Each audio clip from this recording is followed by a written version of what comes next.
नमस्कार, study for city channel पर स्वागत है आप सभी का। आज सामान्य अध्ययन का ये 160वां सेट नंबर है।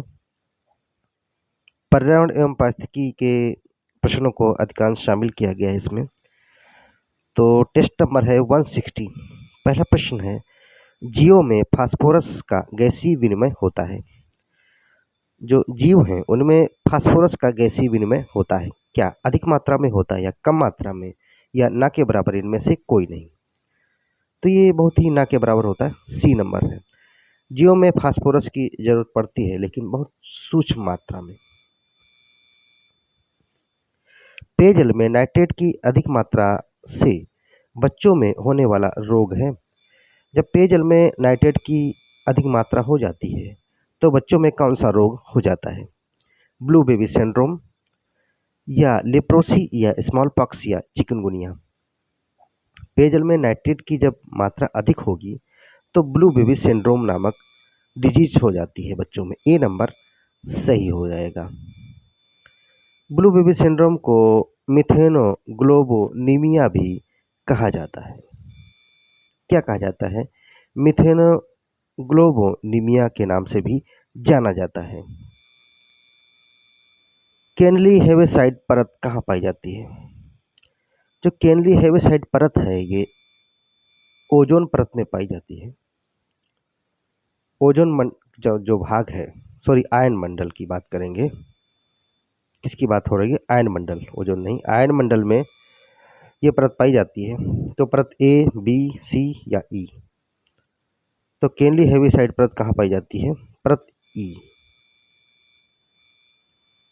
ठीक है, परत ई में पाई जाती है। आयन मंडल के ई परत में क्या है? ध्रुवीय प्रकाश की घटना भी होती है। तो परत ई कहाँ कहाँ मिलेगी? आयन मंडल में मिलेगी।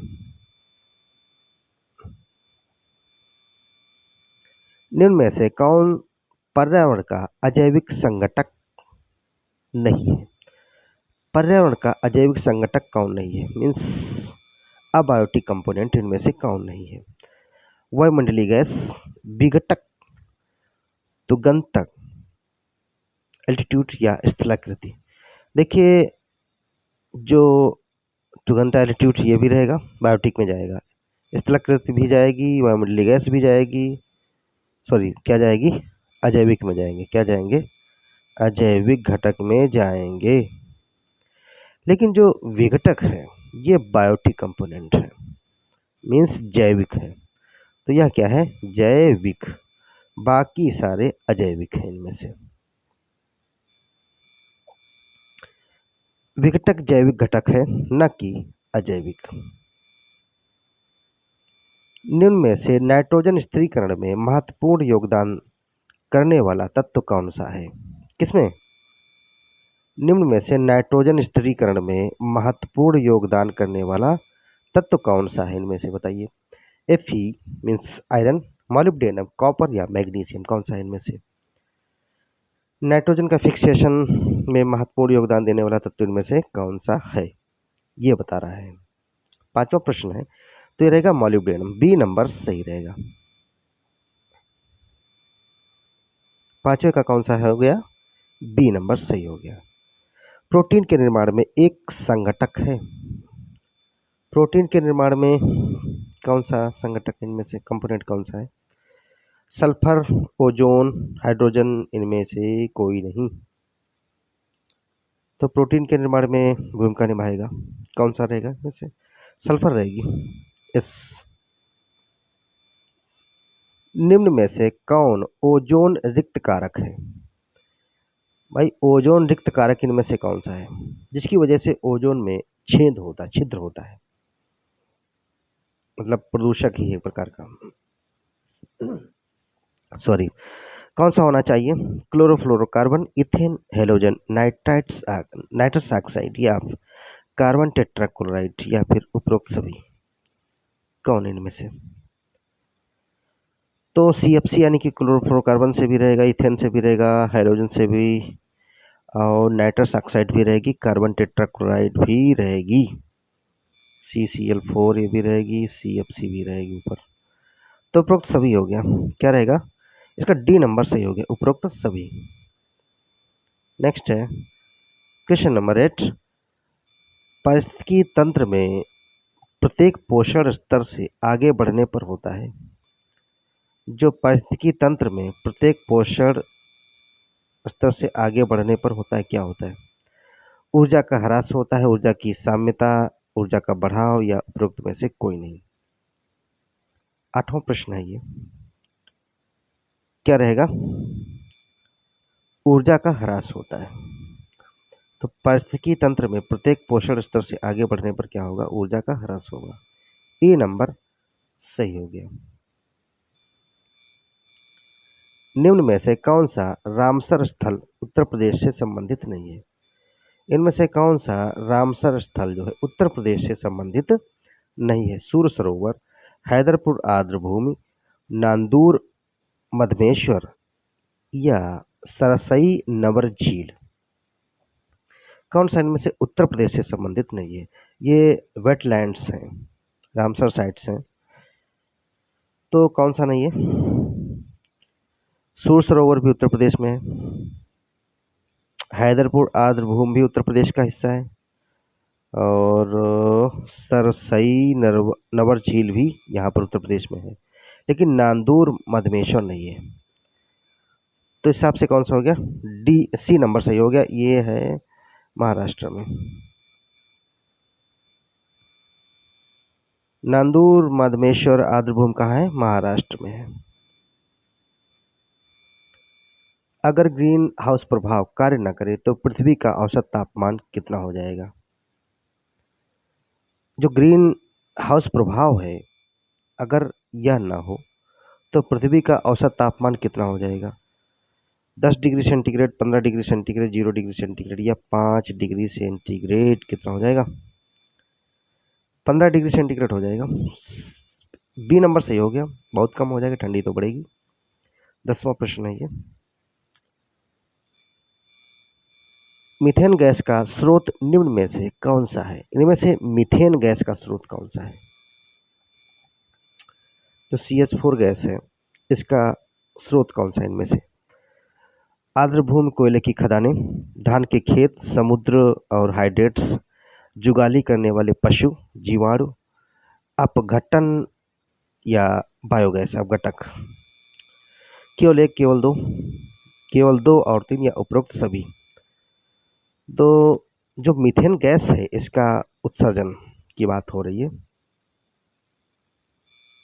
किससे होगा? स्रोत कौन कौन से? वैसे तो इन सभी से होगा। डी नंबर सही हो गया।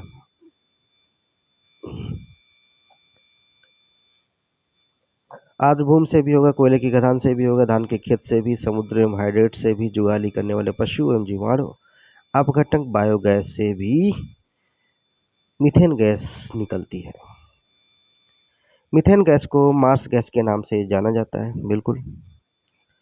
वायु प्रदूषकों में वायुमंडल में मीथेन की कुल मात्रा का लगभग 1/3, जो 1/3 है, कृषि स्रोत से भी होता है मीथेन गैस का उत्सर्जन। सर्वाधिक तीव्रता से ग्रीन हाउस प्रभाव कौन उत्पन्न करता है? ग्रीन हाउस प्रभाव इनमें से सर्वाधिक तीव्रता से कौन उत्पन्न करेगा? क्लोरोफ्लोरोकार्बन, मीथेन ऑक्सीजन, या कार्बन डाइऑक्साइड। यही रहेगा CFC। ए नंबर सही हो गया। इससे जो ग्रीन हाउस इफेक्ट है बहुत ही तेजी से होता है। 13वां प्रश्न है, कौन सा वृक्ष रेड डाटा बुक में सूचीबद्ध है? इनमें से कौन सा वृक्ष रेड डाटा बुक में सूचीबद्ध है? महोगनी, शीशम, टेक्सास, या सुंदरी। महोगनी भी नहीं है, शीशम भी नहीं, सुंदरी भी नहीं है। कमेंट करके बताइए सुंदरी वन कहाँ पाए जाते हैं? टेक्सास है ये। सी नंबर सही हो गया। क्वेश्चन नंबर 13, आंसर क्या होगा? सी। स्टेपी घास का मैदान निम्न में से किस क्षेत्र में नहीं पाया जाता? जो स्टेपीज घास है, इस घास का मैदान निम्न में से किस क्षेत्र में नहीं पाया जाता है? यूक्रेन, रूस, मंचूरिया, या हंगरी। कहाँ? यूक्रेन में तो मिलेगा, रूस में भी मिलेगा, मंचूरिया में भी मिलेगा, लेकिन हंगरी में नहीं मिलेगा। ये अलग प्रकार का देश है। एशिया और उसके क्षेत्रों में, मध्य एशिया के क्षेत्र में स्टेपी घास के मैदान मिलते हैं, लेकिन हंगरी में नहीं। डी नंबर सही हो गया। 14वें का डी। कुछ व्याख्या देख लेंगे। स्टेपी घास के मैदान मुख्यतः सेंट्रल यूरेशिया क्षेत्र में पाए जाते हैं, जबकि हंगरी में मुख्यतः पुष्टाज घास के मैदान होते हैं। क्लोरोफ्लोरोकार्बन का व्यापारिक नाम क्या है? भाई, इसका व्यापारिक नाम क्या है क्लोरोफ्लोरोकार्बन का? फ्रेयॉन, नियॉन, कोराजिन, उपरोक्त में से कोई नहीं। फ्रेयॉन है। फ्रेयॉन जो है क्लोरोफ्लोरोकार्बन का व्यापारिक नाम है। ए नंबर सही हो गया। Question number 16। ओजोन क्षरण के कारकों में से कौन सा नहीं है? इनमें से ओजोन क्षरण के कारकों में से कौन सा नहीं है? सौर कलंक, सौर धब्बे, आर्द्रभूमि पराबैंगनी किरण, पेंट उद्योग या अम्ल वर्षा। ओजोन क्षरण के कारकों में से कौन सा नहीं इनमें से? क्या नीचे कुछ और भी है? केवल एक, केवल दो और तीन, उपरोक्त में से कोई नहीं। 16वां प्रश्न है। इनमें से कुछ दिए हैं, इनमें से है कौन सा नहीं? तो इनमें से कोई नहीं है, यानी कि सभी से होता है।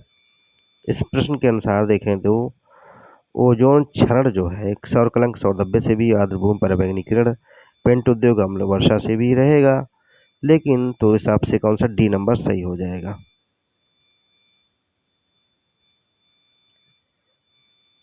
17वां प्रश्न है। कछुआ संरक्षण परियोजना कब शुरू की गई?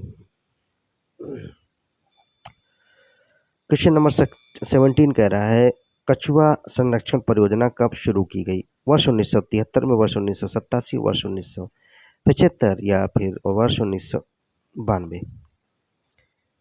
जो कछुआ संरक्षण परियोजना है यह शुरू की गई 1975 में। सी नंबर सही हो गया। अगला प्रश्न है, हाँ कुछ व्याख्या देख लीजिए इसकी। जो कछुआ संरक्षण परियोजना है वर्ष 1975 में उड़ीसा के केंद्रपाड़ा, कहाँ? केंद्रपाड़ा में वितरणिका अभयारण्य है। वितरणिका अभयारण्य है कहाँ? केंद्रपाड़ा में, उड़ीसा के तटीय क्षेत्र में ओलिव रिडले समुद्री कछुआ सबसे अधिक पाया जाता है। क्या? ओलिव रिडले के प्रमुख प्रजनन स्थल कौन से हैं? गहिरमाथा, ऋषिकुल्या नदी और देवी नदी, ये सभी रहेंगी। भारत में विश्व के बाघ मौजूद हैं। भारत में विश्व के कितने प्रतिशत भागों में बाघ मौजूद हैं? यहाँ पर नंबर ऑफ टाइगर्स की बात हो रही है। तो भारत में विश्व के बाघ मौजूद हैं कितने प्रतिशत?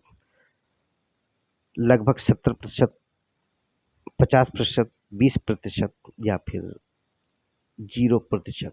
कितने हैं? तो 0% तो है नहीं। कौन सा होगा? 18वां प्रश्न है ये। तो 70% जो टाइगर हैं वर्ल्ड के वो इंडिया में मौजूद हैं।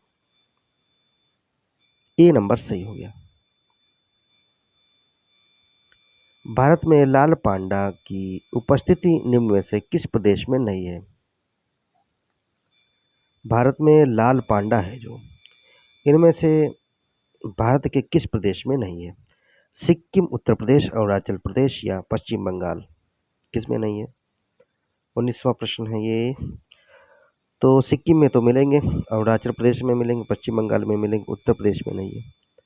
बी नंबर सही हो गया। लेकिन एक आप लोग अनुमान लगा सकते हैं, सिक्किम कहाँ है, अरुणाचल प्रदेश कहाँ है, पश्चिम बंगाल कहाँ है?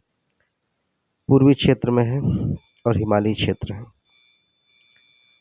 तो लाल पांडा जो है वर्ष 1996 में जो परियोजना है लाल पांडा से संबंधित, WWF के सहयोग से पन्नाज नायडू हिमालयन जंतु पार्क से शुरू की गई। इसके यह मुख्यतः पूर्वी हिमालय क्षेत्रों में पाए जाते हैं। और लाल पांडा के अन्य नाम कौन से हैं? रेड कैट बियर या फायरफॉक्स के नाम से भी जाना जाता है। किसको? लाल पांडा को। इनमें से कौन प्राथमिक प्रदूषक नहीं है? 20वां प्रश्न कह रहा है कौन इनमें से प्राथमिक प्रदूषक नहीं है? क्या प्राथमिक प्रदूषक कौन सा नहीं है? सल्फर डाइऑक्साइड, कार्बन डाइऑक्साइड या कार्बन मोनोऑक्साइड या फिर अमोनिया। तो 20वें प्रश्न के अनुसार किसमें सल्फर डाइऑक्साइड प्राथमिक प्रदूषक, अमोनिया जो है प्राथमिक प्रदूषक नहीं है। डी नंबर हो गया सही। इसमें ये तो सही है, प्राथमिक प्रदूषक है। प्राथमिक प्रदूषक वह होते हैं जो स्रोत से सीधे वायु में मिलते हैं। प्राथमिक प्रदूषक क्या होते हैं? जो स्रोत से सीधे वायु में मिलते हैं। निम्न में से कौन सा राष्ट्रीय उद्यान पश्चिम बंगाल में स्थित नहीं है? कौन सा जो राष्ट्रीय उद्यान है में से पश्चिम बंगाल में स्थित नहीं है? कौन सा नेशनल पार्क जो पश्चिम बंगाल में स्थित नहीं है? सिंगलीला राष्ट्रीय उद्यान, बालपक्रम राष्ट्रीय उद्यान, न्योरा घाटी राष्ट्रीय उद्यान, गोरुमारा राष्ट्रीय उद्यान। कौन इनमें से पश्चिम बंगाल में स्थित नहीं है? 21वां प्रश्न है ये। तो इसकी बात करेंगे, सिंगलीला राष्ट्रीय उद्यान या तो नेशनल पार्क पश्चिम बंगाल में है, न्योरा घाटी नेशनल पार्क यह भी रहेगा, और गोरुमारा राष्ट्रीय उद्यान यह भी पश्चिम बंगाल में है, लेकिन बालपक्रम राष्ट्रीय उद्यान पश्चिम बंगाल में नहीं है। बी नंबर सही रहेगा। कमेंट करके बताइए कहाँ है ये। बालपक्रम राष्ट्रीय उद्यान वर्ष 1986 में कहाँ? मेघालय में नामित किया गया। तो कहाँ स्थित है? मेघालय में स्थित है बालपक्रम नेशनल पार्क। एरोसॉल क्या है? एरोसॉल कणों का आकार कितना होता है? जो एरोसॉल होते हैं इन कणों का आकार कितना होता है? 1 माइक्रोन से 10 माइक्रोन, यानी कि 1 म्यू एम से 10 एम म्यू एम। 5 माइक्रोन से 20 माइक्रोन तक, 20 माइक्रोन से 30 माइक्रोन तक, या फिर उपरोक्त में से कोई नहीं। ए नंबर सही हो जाएगा। कितना होता है एरोसॉल का आकार? 1 से 10 माइक्रोन तक होता है। ए नंबर सही रहेगा। एरोसॉल कण ताप बिजली घरों, स्वचालित मोटर वाहनों, घरों में जीवाश्म ईंधन, लकड़ी, उपले आदि के दहन से उत्पन्न होते हैं। एरोसॉल जो कण हैं ताप बिजली घरों से, स्वचालित मोटर वाहनों, घरों में जीवाश्म ईंधन, लकड़ी, उपले आदि से दहन से उत्पन्न होते हैं। एरोसॉल हानिकारक रेडिएशन को ग्रहण करता है। क्या करेगा? जो हानिकारक जो रेडिएशन है उसको ग्रहण करता है एरोसॉल। बादलों के जीवन चक्र को भी यह प्रभावित करता है। क्या करेगा? बादलों के जीवन चक्र को भी प्रभावित करते हैं एरोसॉल। और क्या करते हैं? विकिरण के परिवर्तन को बढ़ाकर एलबी, यहाँ पर एलबी होना चाहिए। कमेंट करके बताइए एलबी है क्या? एलबी में वृद्धि करेंगे, जिसके कारण क्या है? ग्लोबल कूलिंग की संभावना बनती है। ग्लोबल कूलिंग की भी संभावना बनती है। Methyl isocyanide MIC methyl isocyanide का उपयोग क्या है? कैंसर की दवा के रूप में, कीटनाशी दवाओं के रूप में, खरपतवार नाशक के रूप में, या उपरोक्त में से कोई नहीं। तो भाई ये कीटनाशी दवाओं के रूप में उपयोग किया जाता है। मिथाइल आइसोसाइनाइड का उपयोग किया जाता था भाई ज़्यादातर पहले भी। बी नंबर सही हो गया। और इस घटना को तो सभी ने सुना था। मिथाइल आइसोसाइनाइड गैस का रिसाव भोपाल त्रासदी में हुआ था वर्ष 1984 में, दिसंबर 2 या 3 के मध्य। इसके कारण कई हजार लोगों को जान गंवाना पड़ा था। और कौन थे इसके उस समय प्रमुख? कौन थे? एंडरसन थे। हालांकि वो ख़त्म भी हो गए। भारत कभी नहीं आ पाए, गुनाहगार जो थे, भारत सरकार ला भी नहीं पाई। निम्न में से कौन सुमेलित नहीं है? इनमें से कोयला कण, एंथ्रेकोसिस, अनाज की धूल से क्या होता है? कृषक फुफ्फुस होता है। गन्ने की धूल से कहा जा रहा है कि बेगासोसिस नामक रोग हो जाता है। लौह कण से सिलिकोसिस नामक रोग हो जाता है। इनमें से सुमेलित कौन सा नहीं है? कोयला के कणों से क्या होगा? एंथ्रेकोसिस नामक रोग होता है। अनाज की धूल से कृषक फुफ्फुस यानी कि फेफड़े से संबंधित रोग होता है। गन्ने की धूल से बेगासोसिस नामक रोग होता है, ये भी सही है। लेकिन जो लौह कणों से सिलिकोसिस नहीं होता, ये गलत है। तो कौन सा आंसर सही हो गया? डी नंबर सही हो गया। लौह कण से सीडोरोसिस क्या है? सीडोरोसिस या लौहमयता रोग होता है। जबकि सिलिका यानी कि सीमेंट के उद्योग में काम करने वाले लोगों को सिलिकोसिस नामक रोग हो जाता है। अतः कह सकते हैं सिलिकोसिस रोग कहाँ होता है? सीमेंट उद्योगों में काम करने वाले लोगों को ज़्यादा होता है, मजदूरों को खास तौर से। केंद्रीय रेशम बोर्ड कहाँ स्थित है? और जो बड़ी बड़ी फैक्ट्रियों में जो अधिकारी कहाँ बैठते हैं सभी को पता है। उनके लिए ऐसी रूम होते, सब बढ़िया अलग व्यवस्था होती है, मजदूरी को ही झेलना पड़ता है। केंद्रीय रेशम बोर्ड कहाँ स्थित है? कहाँ स्थित है भाई? कोयम्बटूर में, नागपुर में, बेंगलुरु में या फिर कानपुर में? तो यह रहेगा बेंगलुरु में। सी नंबर सही हो गया। कर्नाटका के बेंगलुरु में केंद्रीय रेशम बोर्ड अवस्थित है। 25वां प्रश्न था ये। बढ़ते हैं अगले प्रश्न पे। तो ठीक है, आज इसकी व्याख्या देख लें। केंद्रीय रेशम बोर्ड का जो मुख्यालय है कर्नाटक के बेंगलुरु में स्थित है। इसकी स्थापना वर्ष 1948 में हुई थी।